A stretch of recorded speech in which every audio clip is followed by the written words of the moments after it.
Assalamualaikum warahmatullahi wabarakatuh. Alhamdulillahi rabbil alamin. Wa bihi nasta'in ala umuri dunya wad din. Summa salatu wassalam ala khairi man ba'athahu Allah rahmatan lil alamin, sayyidil anbiya'i wal mursalin, Rasulullah Muhammad sallallahu alaihi wasallam wa ala alihi wa ashabihi ajma'in. Allahumma 'allimna ma yanfa'una wanfa'na bima 'allamtana wa zidna ilma innaka antal alimul hakim. Wa ba'd. Bapak-bapak, ibu-ibu, saudara-saudari jamaah kajian Jumat pagi di Masjid Ma'ul Haya, Perumda Tirtanadi yang dirahmati Allah Subhanahu wa taala. Marilah kita bersyukur kepada Allah seraya mengucapkan alhamdulillah. Salawat berangkaikan salam kita hadiahkan kepada Rasulullah. Allahumma salli wa sallim wa barik alaihi. Jamaah rahimakumullah. Salah satu peristiwa besar yang pernah dialami Rasulullah Muhammad sallallahu alaihi wasallam dalam hidupnya adalah apa yang biasa kita peringati setiap akhir Rajab, peristiwa Isra dan Mi'raj Rasulullah Muhammad sallallahu alaihi wasallam. Peristiwa Isra dan Mi'raj bukan perkara perjalanan biasa. Memang semua nabi pernah melakukan yang namanya perjalanan. Tapi Isra dan Mi'raj Rasulullah adalah pribadi yang diperjalankan, bukan nabi yang berjalan sendiri. Kalau Ibrahim pernah disuruh berjalan dari Palestina menuju Mekah. Lut bersama dua putrinya disuruh berjalan keluar dari kota yang kena laknat dan azab untuk menyelamatkan dirinya. Begitu juga nabi-nabi lain. Sulaiman diberikan angin bisa membawanya menempuh perjalanan yang biasa ditempuh dalam waktu 1 bulan. Ini semua perjalanan yang merupakan bagian dari kebiasaan para nabi. Namun Isra dan Mi'raj, dua peristiwa yang terjadi secara bergandengan. Rasulullah bukanlah objek, bukanlah subjek, bukan nabi yang berjalan sendiri, tapi nabi diperjalankan. Sehingga dua peristiwa ini bukan hanya dicatat dalam buku-buku sejarah, tapi menjadi bagian dari objek pembahasan dalam buku-buku akidah. Para hadirin sekalian, Isra diartikan diperjalankannya Nabi di malam hari dari Masjidil Haram menuju Masjidil Aqsa. Jadi kalau cerita Isra berarti kita cerita tentang perjalanan dari satu titik ke titik yang lain di permukaan bumi. Peristiwa Isra ini langsung diabadikan Allah dalam Al-Quran, sehingga menutup ruang bagi siapapun yang mengaku dirinya beriman untuk mengingkari peristiwa. Karena kalau kita mengingkari, nggak ada itu Isra, berarti kita mengingkari ayat Al-Quran. Mengingkari ayat Al-Quran yang sifatnya qat'i ats-tsubut, itu bisa berdampak pada rusaknya iman, bahkan keluarnya seseorang dari Islam. Subhanalladzi asra bi'abdihi lailan minal masjidil haram ilal masjidil aqsa alladzi barakna haulah linuriyahu min ayatina innahu huwas samiul basir. Bagaimana ayat ini begitu menarik untuk dikaji? Diawali dengan kata subhana. Ada surah-surah dalam Al-Quran yang disebut surah Al-Musabbihat. Surah-surah yang diawali dengan kata yang diambil dari akar kata sabbaha atau yusabbihu. Tapi dalam Al-Quran hanya surah Al-Isra lah satu-satunya surah yang diawali dengan pembukaan subhana, yang artinya apa? Maha suci Allah. Ungkapan yang biasa kita sebutkan ketika kita menyaksikan tanda kebesaran Allah yang terhampar di alam semesta. Nampak sesuatu yang indah, subhanallah, sehingga kita mentanzih, mensucikan Allah dari segala kekurangan. Jadi kata subhana mengisyaratkan ketakjuban manusia, kemahakuasaan Allah Subhanahu wa taala untuk melakukan apa yang dikehendakinya. Dan apa yang menjadi objek kita takjub terhadapnya? Alladzi asra bi 'abdihi laila. Dialah Allah yang telah memperjalankan hambanya Muhammad sallallahu alaihi wasallam dengan ruh dan jasadnya sebahagian dari malam minal masjidil haram ilal masjidil aqsa, dari titik jemput Masjidil Haram sampai titik hantar Masjidil Aqsa. Ini adalah peristiwa yang menghubungkan dua masjid tertua yang ada di muka bumi. Kalau cerita Masjidil Haram itu dibangun pertama kali dalam kitab tarikh At-Tabari, dibangun oleh malaikat. Ada yang mengatakan dibangun oleh Adam alaihissalam pertama kali di muka bumi. Namun bangunan pondasi Ka'bah hancur dan Ibrahimlah yang dapat kemuliaan untuk membangun kembali, meninggikan pondasi Ka'bah. Ibrahim punya andil, sebagaimana Ibrahim pula yang diperintahkan untuk membangun pertama kali Al-Masjidul Aqsa. Dalam sebuah riwayat dikatakan Ibrahim setelah diperintahkan meninggikan pondasi Ka'bah bersama putranya Ismail, 40 tahun berselang Ibrahim pula yang membangun Masjidil Aqsa. Jadi ini dua tempat, pelaku atau sosok yang mampu mengikat di antara dua lokasi ini adalah sosok Ibrahim alaihissalam.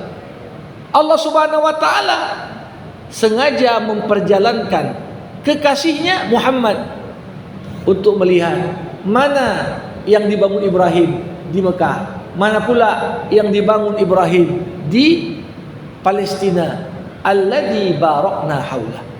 Baik di Mekah maupun Palestina, semuanya tanah yang diberkahi. Tanah yang diberkahi. Walaupun tanah yang diberkahi ini khususnya Palestina, karena tempat itu istimewa bukan hanya dalam ajaran Islam, tapi juga dalam ajaran agama-agama di luar Islam, sehingga tanah itu pun diperebutkan. Ibrahim sebagai sosok yang punya jasa membangun Masjidil Aqsa, sosoknya pun diperebutkan. Orang Yahudi mengatakan Ibrahim itu Yahudi, orang Nasrani pun mengatakan Ibrahim itu Nasrani. Sedangkan Al-Quran mengatakan maka Ibrahimu Yahudiyan wala Nasraniyan walakin kana hanifan muslimah. Ibrahim itu bukan seorang Yahudi, bukan seorang Nasrani, tapi dia adalah seorang hanifan muslimah, seorang yang hanya condong kepada kebenaran, condong kepada tauhid, dan dialah muslim, orang yang berserah diri kepada Allah Subhanahu wa taala. Jadi Nabi Muhammad dibawa perjalanan sebagian dari malam dari Mekah ke Palestina, tanah yang diberkahi. Tujuannya apa? Linuriyahu min ayatina. Kami, kata Allah, ingin tunjukkan kepada Muhammad sebagian dari tanda-tanda kebesaran kami. Di mana tanda kebesaran Allah? Pertama, dari mulai kendaraan yang menjemput, dinamakan kendaraan itu Buraq. diambil dari kata barq yang artinya kilat. Bagaimana kecepatan dari kenderaan itu membawa Muhammad SAW secepat kilat sampai ke tempat yang dituju. Di sisi lain, min ayatina di sini dimaknai oleh para ulama, maksudnya adalah sengaja kami perlihatkan kepada Muhammad tempat yang diutus sebelumnya nabi-nabi sebelum Muhammad, bagaimana projek dakwah mereka dalam mengajak kaumnya kepada tauhid. Jadi seakan-akan ini adalah perjalanan untuk menambah semangat Nabi. Kita tahu Isra dilaksanakan itu ketika Nabi melewati momen-momen sulit. Meninggal pamannya, meninggal istrinya Khadijah, ditolak dakwahnya di Taif. Seakan-akan pintu dunia menyambut dakwah Rasulullah sudah tertutup. Kemana-mana Nabi dihadang, kemana-mana Nabi ditolak. Ketika pintu-pintu rumah di dunia, pintu-pintu negeri dunia menutup, Allah Subhanahu wa taala bukakan pintu langit. Seakan-akan Muhammad, selama kau berjuang di jalanku, sekiranya penduduk dunia menolakmu, sesungguhnya penduduk langit menyambutmu. Jadi diperjalankannya Nabi ini adalah untuk menyemangati beliau kembali. Tidak ada satupun Nabi kecuali didustakan. Tidak ada satupun Rasul kecuali diperangi, bahkan terancam untuk dibunuh.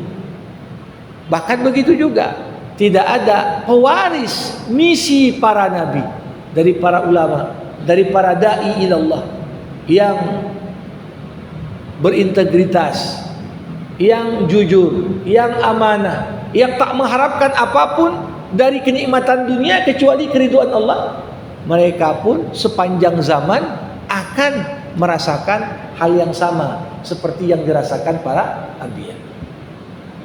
Nah, apa yang kemudian terjadi di peristiwa Isra ini? Catatan dalam kitab Sahih Bukhari, bagaimana digambarkan Nabi Muhammad SAW di sana disuruh memilih untuk minum di antara dua minuman yang ditawarkan kepadanya, susu dan khamar. Di momen itu khamar belum diharamkan, karena pengharaman minum-minuman keras baru terjadi setelah hijrah. Tapi Rasulullah kemudian memilih susu, dan Jibril alaihissalam mengatakan, asabtal fitrah, kau sungguh telah memilih yang fitrah dan suci. Makanya kita lihat Nabi Muhammad SAW di Mekah dari masa mudanya, walaupun kebiasaan masyarakat di sana ketika itu suka minum anggur, suka minum khamar, suka minum beragam bentuk minuman yang mabukkan, Rasulullah tak pernah masuk ke mulut beliau satu tetes pun dari khamar. Ini satu poin penting bagi kita, bahwasanya memang agama ini agama fitrah, dan diharamkannya meminum khamar itu sudah nampak pendahuluannya dalam peristiwa Isra. Kemudian Rasulullah juga di momen itu menjadi imam salat, dan makmumnya adalah arwah para anbiya. Nah, tentunya ini satu keutamaan.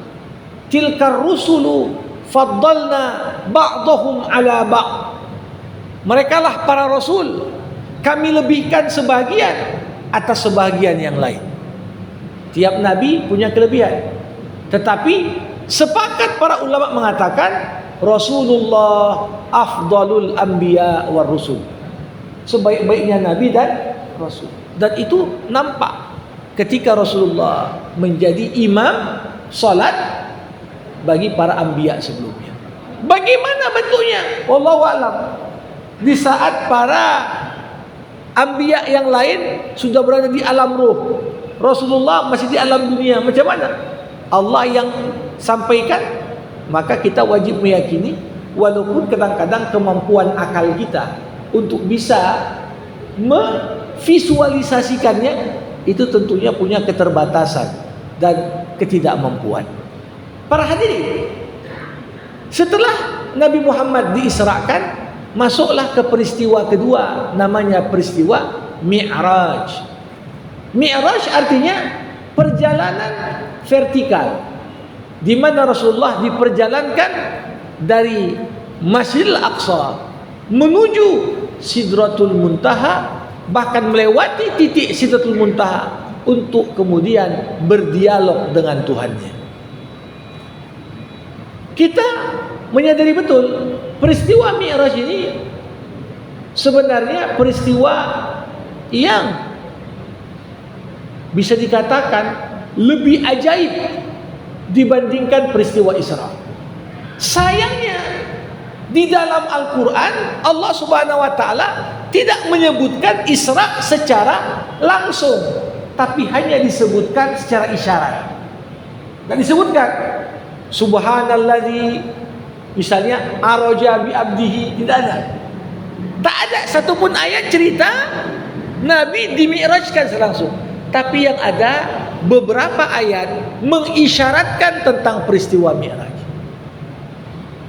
Walaqad ra'ahu nazlatan ukhra inda sidratil muntaha indaha jannatul ma'wa.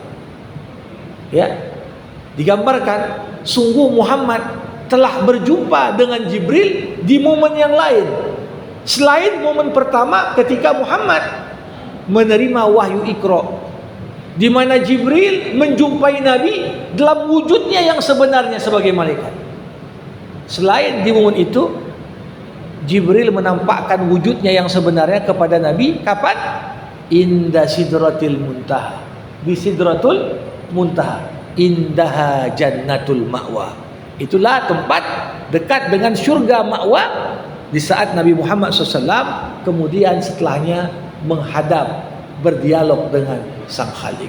Makanya kita melihat kalau Musa alaihissalam dapat keutamaan bisa berdialog dengan Allah, di mana Musa di dunia ketika saat Musa sedang bermunajat di Bukit Tursina 40 malam, tiba-tiba ada keluar suara, wa ma tilka biyaminika ya Musa, apa yang ada di tangan kananmu Musa. Musa tahu itu adalah Allah Sang Khalik, maka dia berkata, qala hiya asaya atawakka'u 'alaiha wa akhushu biha 'ala ghanami wa liya fiha ma'arib ukhra. Ini tongkatku, dengan tongkat ini aku menggembala ternakku dan banyak fungsi lain dari ternak ini. Itu dialognya Musa. Itu saja sudah cukup menjadikan Musa mendapatkan gelar Kalimullah, orang yang diajak ngomong dengan Allah. Bayangkan ketika Nabi kita, Rasul kita Muhammad sallallahu alaihi wasallam bukan hanya sekedar dialog, tapi dialognya bukan di bumi seperti Musa, tapi dijemput untuk kemudian menjemput perintah teragung, itulah perintah salat. Jamaah rahimakumullah, kita lihat dalam peristiwa Mi'raj, Nabi Muhammad sallallahu alaihi wasallam melewati lapisan demi lapisan langit hingga sampai ke Sidratul Muntaha.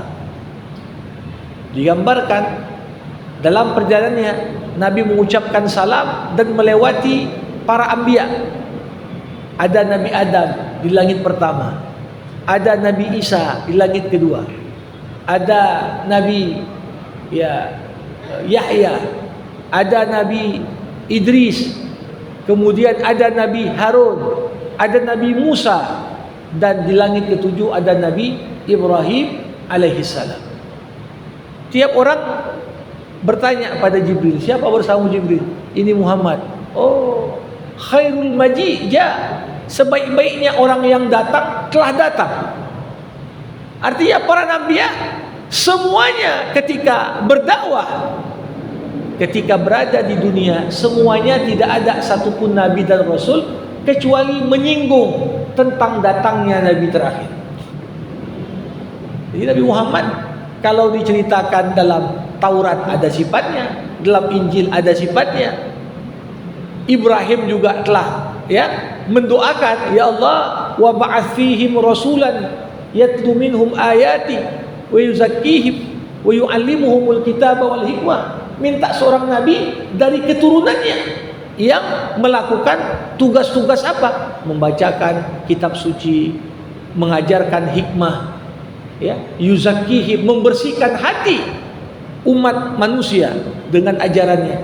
Ini semua terobati kerinduan Rasul ketika berjumpa dengan para pendahulunya, dan semuanya menyambut dengan begitu gembira.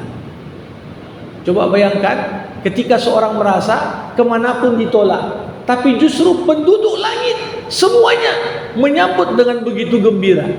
Ini adalah satu gambaran bagaimana keluh kesah Rasul, hatinya yang gundah terobati lewat bukan hanya peristiwa Isra, tapi dilengkapi dengan Mi'raj.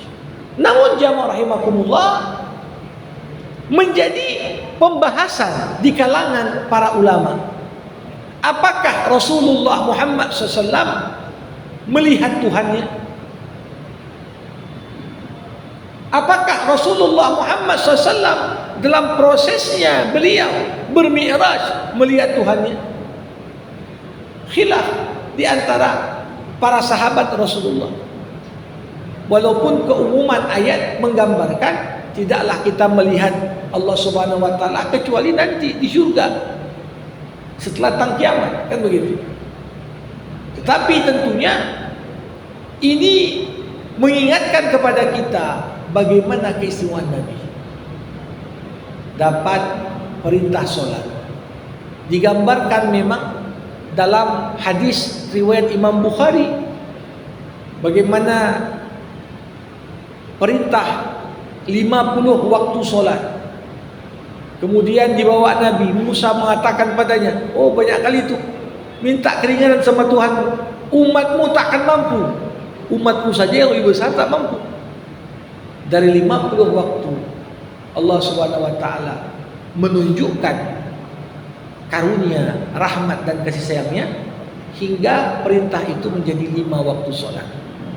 Nah, mungkin kita bertanya, kenapa enggak langsung 5 waktu saja kalau Allah Subhanahu wa taala pada akhirnya menetapkan 5 waktu? Tidak, tentunya karena 5 waktu sholat yang kita kerjakan ini keutamaannya di sisi Allah tetap seperti 50 waktu sholat.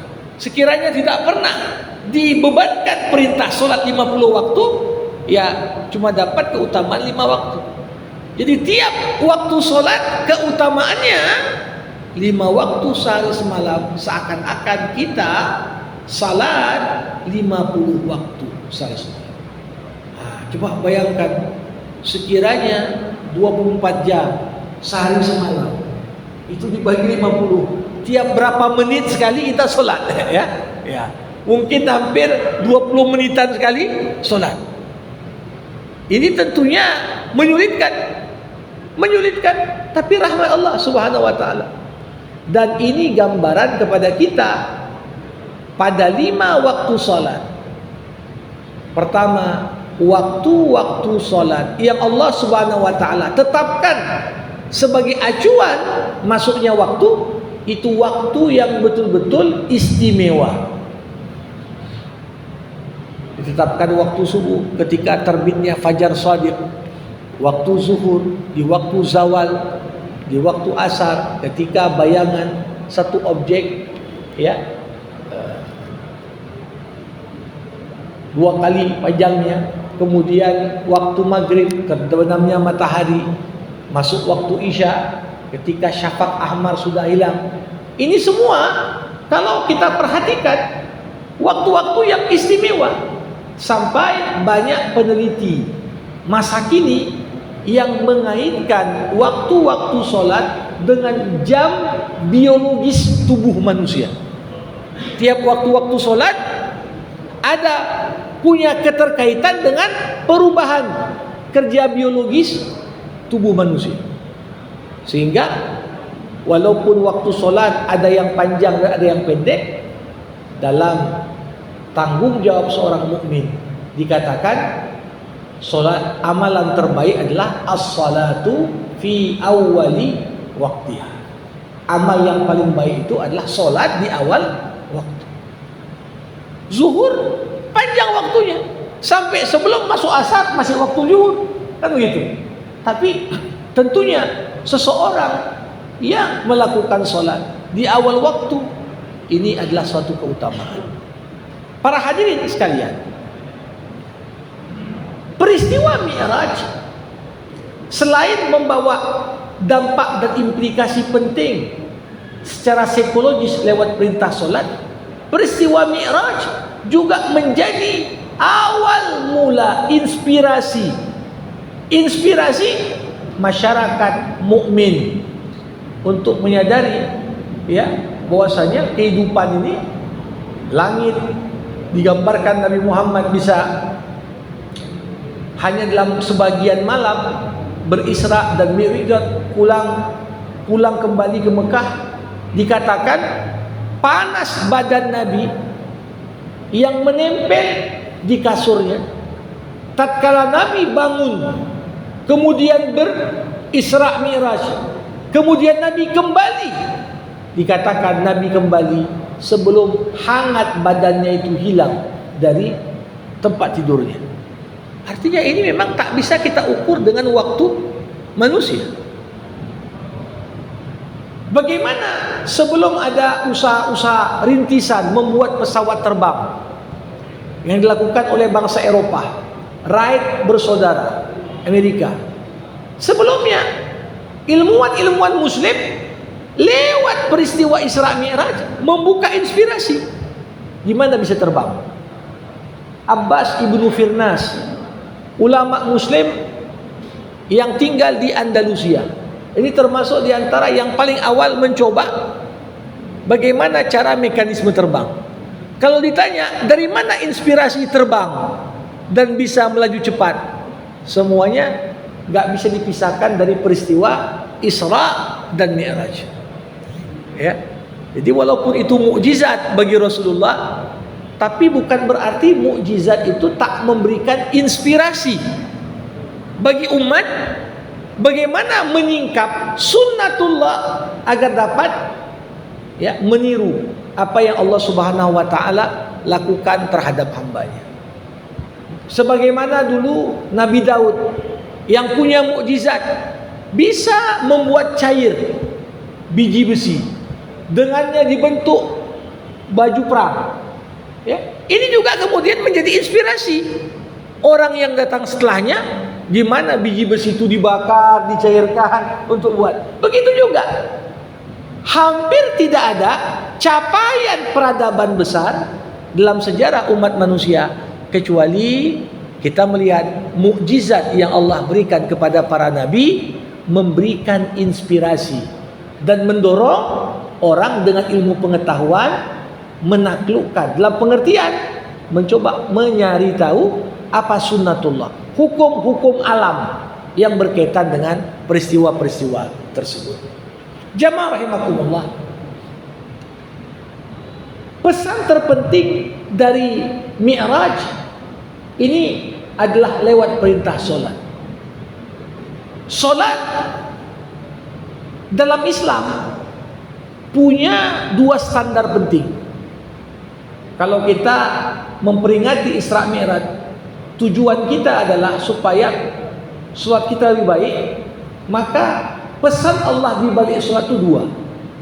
Pertama, salat yang berkualitas adalah salat yang khusyuk. Salat yang khusyuk di mana tercermin di dalamnya wala dzikrullahi akbar. Tidak ada sesuatu apapun yang lebih besar dalam salatmu melebihi engkau mengingat Allah. Kita lihat kadang-kadang saat salat mulai takbiratul ihram, semua apa yang lupa ingat semua. Ingat di mana letak kunci, ingat di mana ya barang yang hilang. Ini kenapa? Karena memang disitulah mu'tarak, medan perang antara setan dan orang beriman. Orang yang beriman, apapun gangguan yang dilakukan setan terhadapnya dalam solat, dia berusaha. Allahu Akbar, Allah lebih besar daripada segalanya. Kalau teringat utang nanti siap solat. Ya. Kalau teringat barang hilang, nanti siap solat. Yang paling penting apa? Wala zikrullahi akbar. Mengingat Allah lebih besar daripada segalanya. Makanya nilai kualitas khusyuk solat kita diukur dari seberapa konsisten kita mampu menetapkan mengingat Allah di atas segalanya dalam solat. Nah, ini tantangan yang berat tentunya. Selain masalah khusyuk ini, solat juga berkaitan erat dengan standar kedua. Standar kedua apa? Qad aflahal mu'minun alladzina hum fi salatihim khashi'un. Jadi solat yang bisa membawa pada kesuksesan hanyalah solat yang khusyuk. Kemudian aspek kedua, walladzina hum ala salawatihim yuhafizun. Mereka lah orang-orang yang senantiasa menjaga dan memelihara solat. Jadi bukan solat yang khusyuk saja, tapi tuntutan kita setiap saat kita solat. Makanya para ulama mendeskripsikan solat, Bapak Ibu, al-ibadatul lati la tasqutu bihal. Satu-satunya ibadah yang tak gugur dalam kondisi apapun. Mau sakit, solat. Gak sakit, ya solat. Bisa berdiri, solat berdiri. Tak bisa berdiri, solat duduk. Tak bisa duduk, berbaring. Tak bisa berbaring, bahkan dengan isyarat. Bayangkan ibadah solat, bahkan di tengah umat Islam sedang berperang, ibadah solat pun gak gugur. Disuruh solat berjemaah, tapi dalam mekanisme perang. Beberapa barisan umat Islam, kalau barisan pertama sujud, barisan kedua tetap siaga untuk lihat. Nanti gantian, barisan pertama bersiaga, barisan kedua sujud. Bayangkan, ini kondisi genting. Kalau ada alasan gak sholat, kita bisa bilang, oh lagi perang. Tapi di momen itu pun tak gugur perintah sholat. Maknanya apa? Bukan hanya khusyuk, isu yang penting, tapi setiap saat sholat harus ditegakkan. Bukan hanya itu, para ulama tasawuf jamaah rahimakumullah mengatakan sholat itu adalah ghayatul ghayat, tujuan dari segala tujuan. Kenapa begitu? Dalam sholat, rukun-rukun Islam yang lain ada dalam sholat. 2 kalimat syahadat ada enggak dalam sholat? Ada. Saat membaca tahiyat, ya. Puasa ada enggak dalam sholat? Ada. Enggak boleh makan, enggak boleh minum. Di antara pembatal sholat orang yang makan dan minum. Berarti ada puasa dalam sholat. Di dalam sholat terkandung makna zakat. Kok ada zakat? Ya, zakat itu 2 maknanya, membersihkan harta, membersihkan hati. Bagaimana dalam sholat kita bersihkan harta kita? Enggak semua waktu dipakai untuk kerja saja. Kita sisihkan waktu untuk sholat. Enggak bisa sholat itu ya di sisa-sisa waktu. Kapan sempatlah sholat? Harus seorang yang menjadwal sholat, bukan dia menyisakan waktu kapan sempat. Tidak. Sholat menuntut pembersihan hati. Kalau mau khusyuk, orang yang hatinya kotor, dendam, iri, dengki, gak mungkin khusyuk itu. Semua penyakit hati itu keluar saat sholat. Dan dalam sholat terkandung makna haji. Karena kita sholat, salah satu syarat sahnya adalah menghadap kiblat. Menghadap kiblat, arah Ka'bah bagi orang yang jauh. Ketika orang dekat nampak bangunan Ka'bahnya, maka kiblatnya adalah Ka'bah. Kalau nampak, kalau di Masjidil Haram nampak Ka'bah, itulah arah kiblatnya. Tapi bagi kita yang nggak nampak karena jauh, arahnya itulah yang dijadikan sebagai kiblat. Jadi semua amal ibadah terkandung dalam solat. Semua amal ibadah menggiring kita untuk solat, sehingga solat adalah tujuan dari tujuan-tujuan ibadah lainnya. Bapak Ibu, kenapa solat? Sekali lagi, oleh solat yang dibawa Rasulullah dari perjalanan Mi'raj adalah fakta penting, obat dari segala masalah kita sebenarnya adalah solat. Kalau Nabi dijemput sebelum Isra Mi'raj, hatinya gundah, hatinya sedih, pikirannya kalut, maka obat dari segala kegundahan hati disitulah solat. Maka dari itu Nabi Muhammad setelah pulang dari Mi'raj, setiap kali Nabi banyak pikiran, Nabi banyak masalah. Rasulullah kalau nampak Bilal, Nabi berkata, "Arihna biha ya Bilal." Istirahatkan kita dengan solat, wahai Bilal. Jadi solat itu adalah momentum kita beristirahat dari penatnya dunia, dari tekanan kerja, dari banyak pikiran. Ketika Allahu Akbar, Allah lebih besar dari segala problem. Allah lebih besar daripada segala kebutuhan. Allah lebih besar daripada segala urusan. Urusan yang nampak kalut dan kusut, kalau sudah diserahkan sama Allah, maka Allah yang nuntun kita untuk dapat jalan keluar dari segala masalah yang kita hadapi. Karenanya, walaupun kita semua tidak dimi'rajkan Allah sampai Sidratul Muntaha, nengok surga dan neraka, tapi Rasulullah berkata, as-salat mi'rajul mu'min. Salat adalah proses bermi'rajnya orang-orang yang beriman.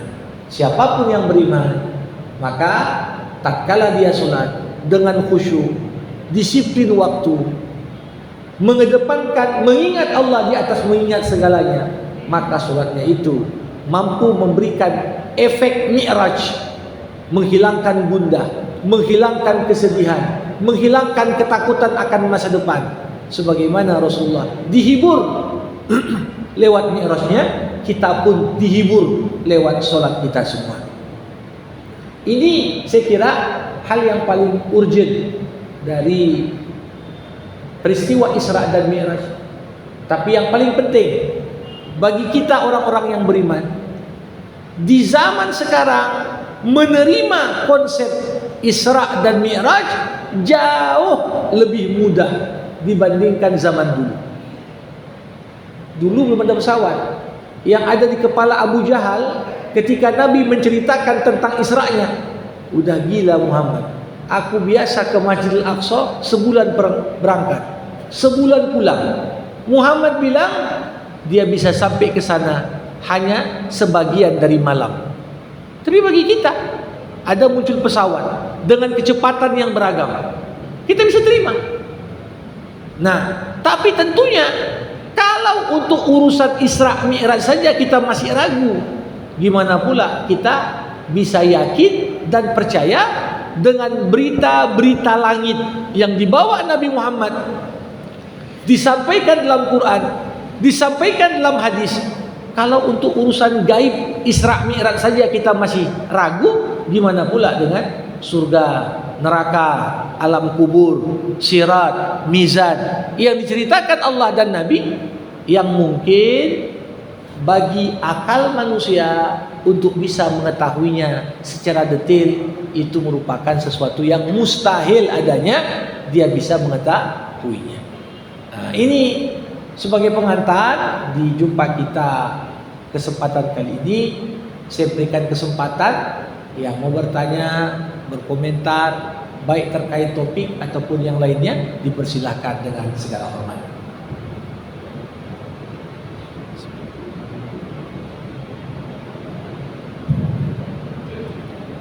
Bapak Ibu ingin silakan.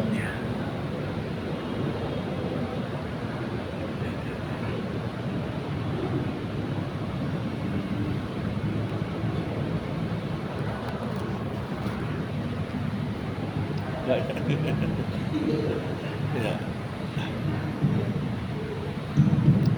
Assalamualaikum warahmatullahi wabarakatuh. Waalaikumsalam warahmatullahi wabarakatuh. Ustaz, mungkin ada sedikit pertanyaan Ustaz, yang berkaitan dengan yang Ustaz sampaikan bahwasanya Nabi itu ketika Isra, kalau tidak salah tadi sempat mengimami para Ambia. nabi. Ya. Nah, seperti apa itu kondisinya ya mungkin Allah alam. Ya. Namun bagaimana praktek sholat pada waktu itu kalau dikatakan Ya. imam sementara mereka sholat Baik. itu diterima setelah Mi'raj. Ya. Kemudian yang kedua Ustaz, ada hadis yang mengatakan bahwasanya salah satu gunung di surga itu ada satunya gunung Uhud. Namun ada juga di topik tauhid ya, kalau bahasa tauhid bahwasanya tidak ada sesuatu yang di surga itu sesuatu yang pernah kita lihat bahkan terdetak dalam hati dan pikiran pun tidak ada. Ya. Nah, bagaimana sementara kita kalau dikatakan bahwa salah satu gunung itu ada gunung Uhud, Ya. apakah itu dalam bentuk wujudnya sekedar namanya? Bagaimana Ustaz? Assalamualaikum warahmatullahi wabarakatuh. Waalaikumsalam. Baik para hadirin yang berbahagia, satu kesalahpahaman populer yang berkembang di tengah masyarakat kita, sebagian besar orang menganggap sholat baru ada setelah Nabi Mi'raj. Ini satu kesalahan yang besar sebenarnya, karena sesungguhnya sholat sudah diajarkan Nabi dan dikenal umat Islam sebelum Nabi di Isra Mi'rajkan. Yang dibawa sepulang Isra Mi'raj adalah kewajiban sholat 5 waktu. Sholatnya sudah diajarkan sebelum itu. Karena ketika dakwah masih diam-diam, sembunyi-sembunyi, Nabi Muhammad mengajarkan para sahabat sholat di Darul Arqam, rumah sahabat yang namanya Al-Arqam bin Abil Arqam. Udah ada sholat. Bahkan Abu Bakar As-Siddiq di awal Islam pernah memberanikan diri sholat di depan Ka'bah. Setelah dakwah Islam ini mulai tersebar dan dia dipukuli oleh pemuda-pemuda Mekah karena menganggap Abu Bakar bawa sesuatu yang enggak pernah dibuat nenek moyang. Artinya sholatnya sudah ada, tapi ketika itu tidak ada waktu spesifik kapan sholat. Yang ada sholat di waktu pagi, sholat di waktu petang. Kapan waktunya? Ya, tidak ada. Nah, jadi yang dibawa Nabi Muhammad pulang bukan sekedar baru diperkenalkan sholat, tidak. Tapi kewajiban sholat 5 waktu. Artinya sholat yang sebelumnya sudah diajarkan Nabi, sekarang ada waktu kita terikat, wajib untuk melaksanakannya. Dan ibadah sholat merupakan ibadah di antara pokok syariat para nabi. Semua nabi punya sholat. Semua nabi punya sholat. Apa buktinya? Ketika Al-Quran bercerita tentang Nabi Ismail, Allah Subhanahu wa taala mengatakan, wa kana ya'muru ahlahu bis-shalah. Ismail dulu menyuruh keluarganya untuk sholat. Jadi sudah ada sholat. Zaman Nuh ada sholat, zaman Ibrahim ada sholat, zaman Ismail ada sholat, zaman Daud ada sholat, zaman Sulaiman ada sholat, zaman Isa ada sholat. Walaupun tak mesti tata cara dan kaifiat sholatnya harus sama dengan syariat Nabi Muhammad.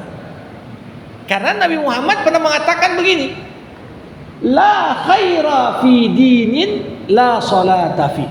Tidak ada kebaikan dalam agama manapun yang enggak ada syariat sholatnya. Jadi kalau ada agama enggak ada syariat sholatnya, enggak ada baiknya agama itu, kata Rasul. Jadi pernah di awal milenium baru tahun 2000-an itu dibuat di Amerika kegiatan semacam dialog antar agama. Kemudian ada lebih dari 100-an agama di muka bumi dipanggil tokoh agamanya untuk menggambarkan ritual agama masing-masing. Dari semua itu kebetulan dosen saya pernah menghadiri dan beliau yang mewakili dari Islam. Ketika itu ceritakan semua agama-agama lain ritualnya kalau tidak tepuk tangan, nyanyi-nyanyi, kemudian ya tidak ada satupun yang bisa dikatakan seperti solat yang dikenal orang Islam. Disinilah Rasulullah mengatakan, dijadikan penyejuk mataku di dunia ini adalah solat. Solatlah penyejuk hati. Jadi Rasulullah mengimami para anbiya tentunya dengan kaifiat solat Rasulullah. Dan sudah dikenal ada syariat solat di zaman Nabi sebelum Mi'raj. Itu untuk menjawab pertanyaan yang pertama. Yang kedua tadi apa? Uhud, ya. Baik. Memang di antara sifat syurga fiha ma la ainun ra'at wala uzunun sami'at wala khatara ala qalbi bashar. Di surga itu akan kau temukan apa yang tak pernah kau lihat, apa yang tak pernah kau dengar, bahkan apa yang tak pernah terlintas dalam hatimu. Semuanya ada di surga. Nah, ketika Rasulullah SAW mengatakan Gunung Uhud, ya, gunung yang kita cintai dan dia mencintai kita dan dia adalah gunung di surga. Makna di sini boleh jadi yang sama hanya nama, tapi bentuk, besar, sensasi sama seperti ketika Quran cerita tentang buah-buahan di surga. Yang sama namanya, rasanya, bentuknya, warnanya, aromanya kita gak mungkin. Karena kalau